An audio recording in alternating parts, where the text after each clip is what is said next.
Advokaat ja blondiin istuvad kõrvuti lennukis, teel olles New Yorki. Advokaat, natuke igav ja otsustab siis blondiini ära kasutada ja tema kulul natuke nalja visata. Küsiski, et kas too viitsib ajaviiteks mõistatusi lahendada. Tüdruk on aga unini ja ei võta kuidagi moodi vedu. Advokaat selgitab mängureegleid siis, et nüüd on ikka asi, et mina küsin sinult midagi. Ja kui sa vastust ei tea, siis maksad sina mulle ja kui sina küsid minult ja mina vastust ei tea, siis ma maksan sulle. Ikka ei viitsi blondiin reageerida.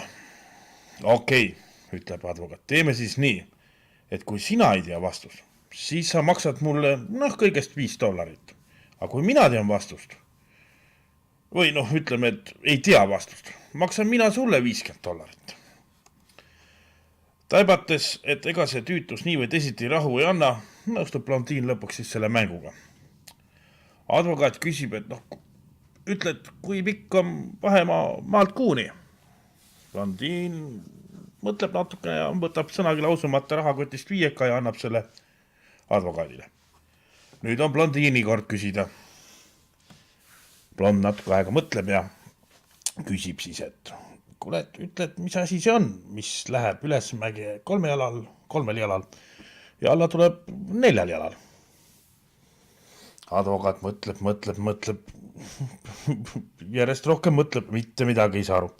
Võtab välja oma laptopi, ühendab lennukis oleva telefoniliini modemiga ja otsib netist vastust.